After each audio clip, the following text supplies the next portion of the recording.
दिन खूबसूरत कैसे बनाएं? सुबह का सूरज हर दिन एक नए अवसर के साथ आता है। ये हमें अपने जीवन को बेहतर और सुंदर बनाने का एक और मौका देता है।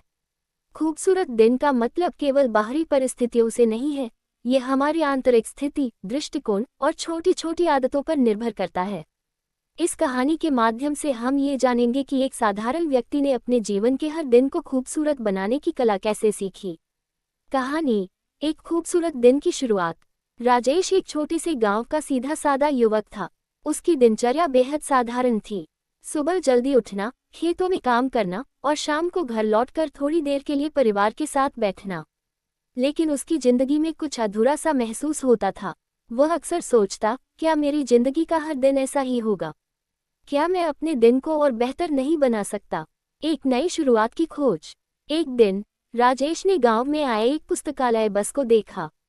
ये बस गांव के बच्चों और युवाओं को प्रेरक किताबें और कहानियां पढ़ने का अवसर देती थी।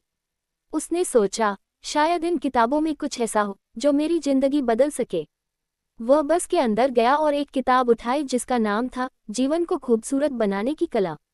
पहला पाठ, दिन की शुरुआत खुद से करें। किताब में लिखा था, सुबह का पहला घंटा आपके पूरे दिन की दिशा तय करता है। अगर आप इसे सकारात्मक और शांत तरीके से बिताएंगे तो आपका दिन खूबसूरत बनेगा। राजेश ने इसे अपनाने का निर्णय लिया। अगले दिन उसने सुबह जल्दी उठकर सूरज के उगने का आनंद लिया। उसने महसूस किया कि प्रकृति से जुड़ना कितना सुकूनदायक हो सकता है।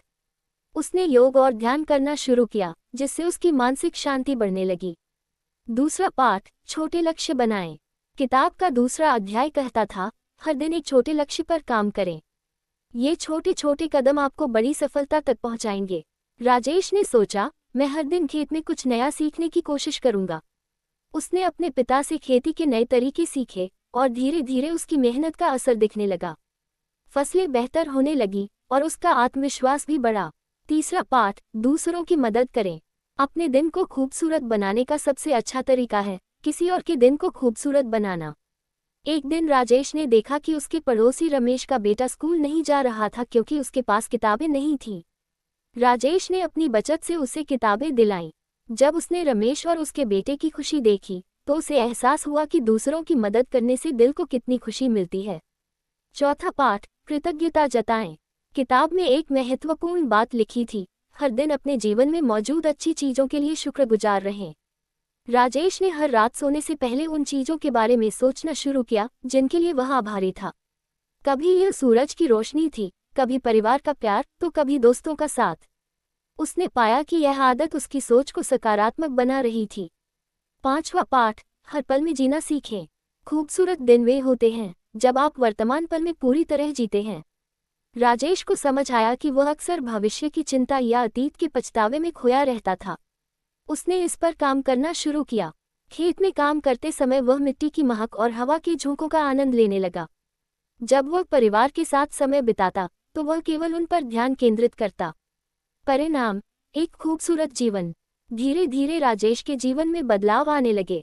वह खुशमिजाज और संतुलित हो गया। उसके दिन केवल काम और थकावट से नहीं भरे होते थे, बल्कि हर दिन एक नई ऊर्जा और उत्साह के साथ शुरू होता था। गांव के लोग भी उसकी नई सोच और सकारात्मकता से प्रेरित होने लगे। संदेश, इस कहानी से हमें ये सीख मिलती है कि दिन को खूबसूरत बनाना हमारे अपने हाथों में है। ये छोटी छोटी आदतों और दृष्टिकोण में बदलाव से संभव है। सुबह की शुरुआत सकारात्मकता के साथ करें, कृतज्ञ रहें, दूसरों की मदद करें और हर पल में जीना सीखें। राजेश की तरह अगर हम इन सिद्धांतों को अपनाएं तो हमारा हर दिन एक खूबसूरत कहानी बन